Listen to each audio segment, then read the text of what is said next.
Le Grand Matin Sud Radio, 7h, 8h30, Patrick Roger. Il est 8h13, Lévy sans interdit. Bonjour Elisabeth Lévy.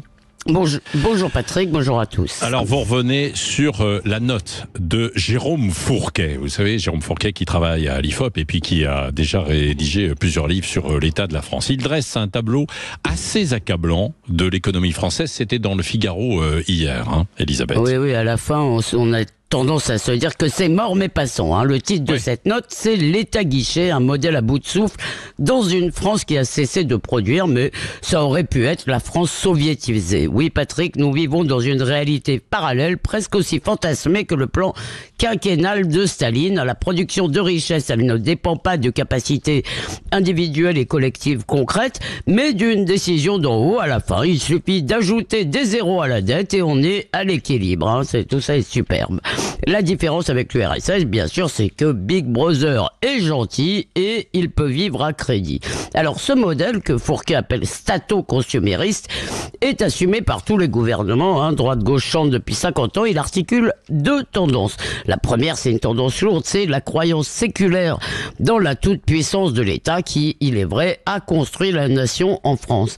Et la deuxième, c'est le choix d'une économie fondée plutôt sur la consommation que sur la production. Et comme on ne produit pas assez par rapport à ce qu'on consomme, on subventionne à tour de bras. C'est la logique du chèque guichet, du guichet, de la subvention, avec de multiples usines à gaz empilées les unes sur les autres et un enfer bureaucratique pour tous. Et je renvoie à l'impayable paragraphe sur le bonus de réparation textile. Des énarques ont travaillé là-dessus. Et donc, si vous faites réparer votre jean, bien vous aurez le droit à 4,32 € après avoir rempli 10 pages de formulaire, bien sûr. Alors donc, cette mécanique est implacable puisqu'on consomme plus que ce qu'on produit, on emprunte et à la fin, on vend les bijoux de famille. 40% du CAC 40 est détenu par des non-résidents et toute l'arnaque de Choose France est là, parce que l'attractivité dans ce cadre, ça veut dire venez chez nous, il y a des affaires à faire, on est à brader, vous pourrez toujours d'ailleurs les délocaliser plus tard, un certain nombre d'activités. On va en reparler avec Eric Revel dans un instant, mais alors pourquoi avoir fait ces mauvais choix alors ? Parce que c'était facile, pardi, et surtout parce que nous le demandions. C'est trop simple de mettre tout sur le dos des gouvernants. Ils n'ont fait que nous céder en permanence. Et maintenant, nous leur présentons en permanence une liste interminable de droits acquis. Ce ne sont plus seulement les droits fondamentaux, la sécurité, la liberté d'aller et venir ou de s'exprimer, mais le droit au logement, au bonheur, au diplôme et au travail, mais pas trop. Nous sommes drogués à la dépense publique, comme le dit Fourquet. Le métabolisme profond de la société française ne sait plus fonctionner sans cet apport. Et évidemment, ça a eu des effets anthropologiques, c'est-à-dire sur ce que nous sommes. Ça nous a fait perdre collectivement le goût de l'effort et ça nous a transformés en récriminateurs à qui la société doit toujours quelque chose. Parce que je vous rappelle quand même que la grande affaire des Français depuis 40 ans, qu'est-ce que c'est ? C'est travaillons moins.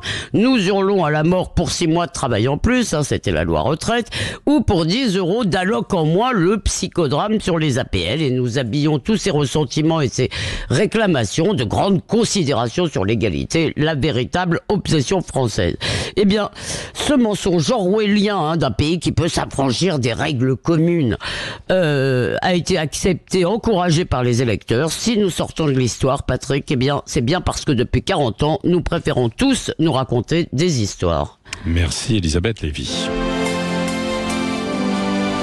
Constat accablant, Eric Revel, vous qui êtes spécialiste en économie.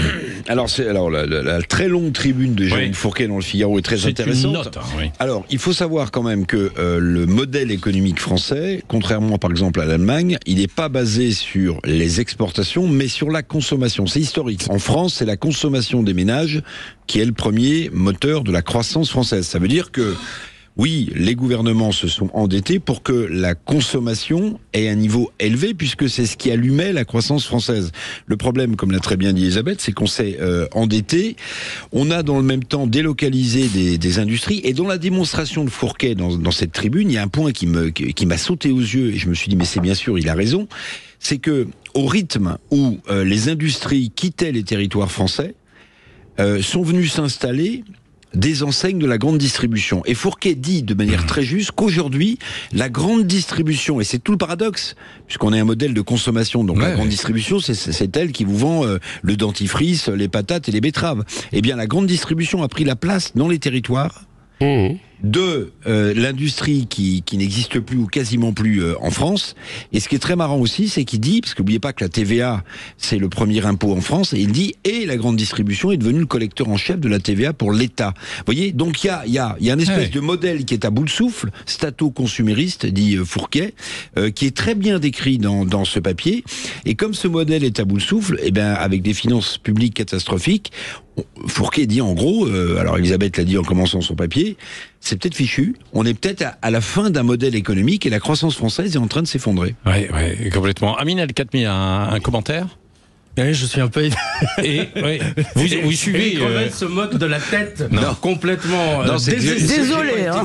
Mon cher ami, j'ai pas été clair. La tête complètement désespérée que j'affiche, mais c'est vrai que... les perspectives qui sont dressées sont désespérantes, mais sans doute sommes-nous effectivement à la fin d'un cycle, voire à la fin d'un monde, mais qu'un cycle nouveau ou un monde nouveau va advenir. Et je renvoie aussi à un papier, pardon, j'ai oublié son nom, sur l'intelligence artificielle. Et qui a été publié dans l'Express cette semaine, qui est un papier absolument remarquable. Sans doute qu'avec l'intelligence artificielle, on a l'esquisse de ce que pourrait être un modèle alternatif. Alternatif. Hier, on parlait Oui, Elisabeth, et puis ensuite Eric. Elisabeth. Non, mais j'adore vos illusions progressistes. C'est-à-dire, comme vous ne voulez pas reconnaître que la situation est désespérée. Pardon, je vais finir. Comme vous ne voulez pas reconnaître que la situation est désespérée, si vous voulez, vous dites il va advenir quelque chose. Le problème que vous n'avez pas tellement commenté dans ce que j'ai dit, c'est qu'est-ce que tout ça a fait de nous.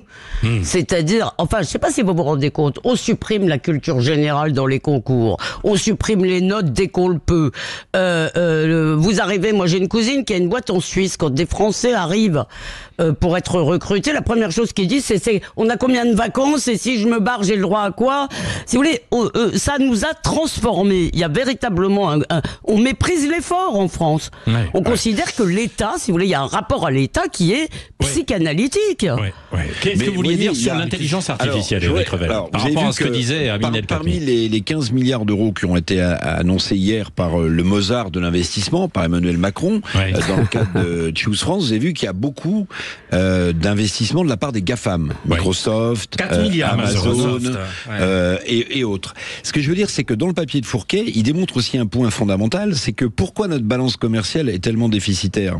Parce que nous n'exportons plus. Et pourquoi nous n'exportons plus? Parce que la production industrielle dans ce pays a stagné ou même s'est effondrée pendant des décennies. Et la question qu'on peut se poser, c'est que l'arrivée massive de Microsoft, 4 milliards, et des autres GAFAM, c'est pas ça qui va produire directement de l'industrie. Donc ça veut dire que la balance commerciale française, c'est le symbole même de ce qui nous est arrivé. Il dresse la liste de toutes ces grandes marques françaises qui ont disparu. Vous savez, les Péchinet, les Arcelor.